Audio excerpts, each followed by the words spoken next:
সবাইকে জানাই আজকের ভিডিওতে স্বাগতম।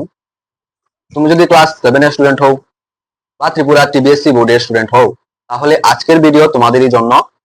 গণিত যে সম্পূর্ণ সিলেবাস ভিডিওর মাধ্যমে নিয়ে আসছি তোমাদের কাছে। আজকে আলোচনা করব প্রথম চ্যাপ্টার ইন্টিজার, যেটা এক্সারসাইজ 1.1 এর কিছু অঙ্ক আমরা করব। তো ইন্টিজার্স মানে কি সেটা আমরা আগের ভিডিওতে জেনেছিলাম। আজকে আবার তোমাদের এটা ক্লিয়ার করে দিচ্ছি যে ইন্টিজার বা অখণ্ড সংখ্যা আমরা কাকে বলি।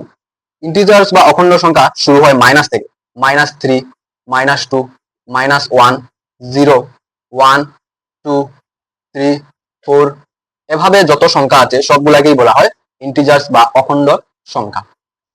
তো একদিকে থাকে নেগেটিভ ইন্টিজার্স, একদিকে থাকে পজিটিভ ইন্টিজার্স, যেমন +1, +2, +3, +1।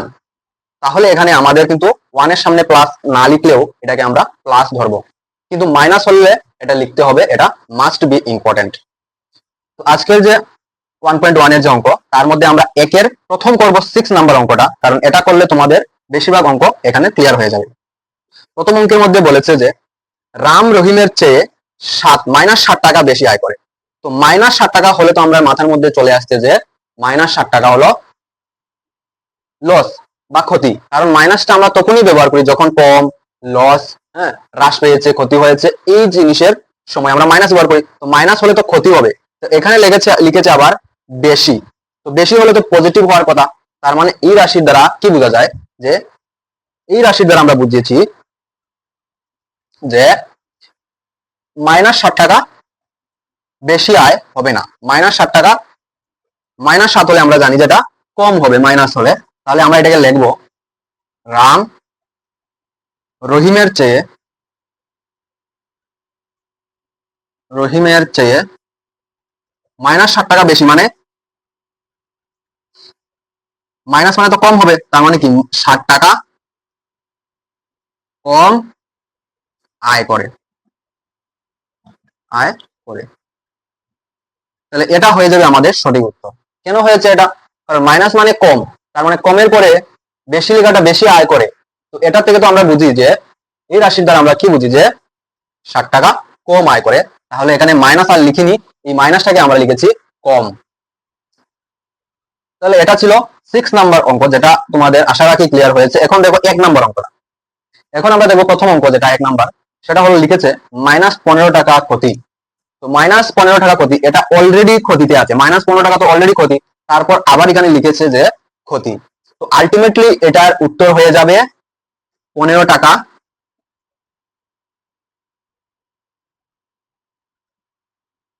লাভ। 15 টাকা লাভ। তো এটা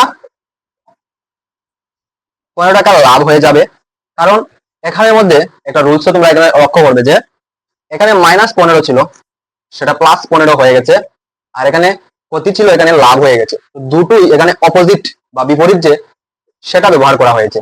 ক্ষতির অপোজিট লাভ, -15 অপোজিট +15 বা 15। তো এটার উত্তর হয়ে যাবে এটা। এখন বলেছে -10 কিলো ভর বৃদ্ধি।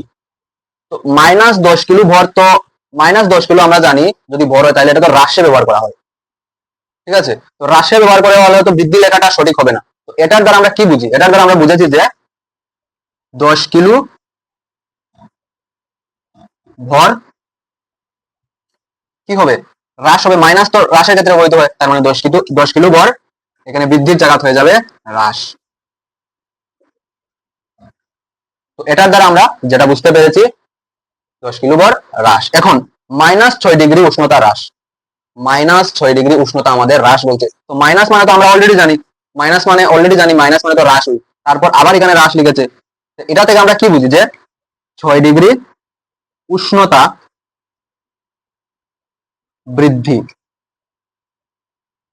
তোমরা যদি ভালো করে লক্ষ্য করে থাকো তাহলে দেখবে এই অঙ্কটা 1 নম্বর অঙ্কের সাথে অনেক পরিমাণে মিল আছে।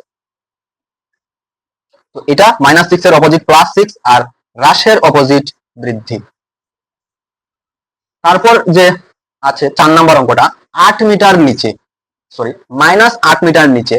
তো -8 মিটার, -8 মিটার মানে তো আমরা অলরেডি বুঝে গেছি যে এটা নিচের দিকেই হবে। তো এখানে তো নিচে লিখেছে আবার, ফলে এখানে সেম আগের মতো এখানে হয়ে যাবে 8 মিটার নিচের বিপরীত যেটা জানি আমরা উপরে।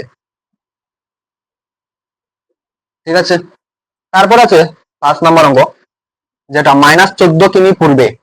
তো -14 কিমি পূর্বে, যখন আমরা পূর্ব জিনিসটা বুঝি, তো -14 কিমি বলছে পূর্বে।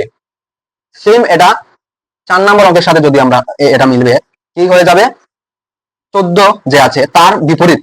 সবসময় মনে রাখবে এখানে প্রত্যেক অঙ্কটি বিপরীতে উত্তর হবে। যেমন -14 কিমি পূর্বে, তো -14 কিমি পূর্বের জায়গাতে -14 তো অলরেডি কিলোমিটার যদি পূর্বে হয়, এটা আমরা পূর্বে বুঝেছি, কিন্তু এটা -14 এর জায়গায় আমরা লিখবো 14 কিমি। -14 এর অপোজিট 14 +14, আর পূর্বের অপোজিট কি, পশ্চিম।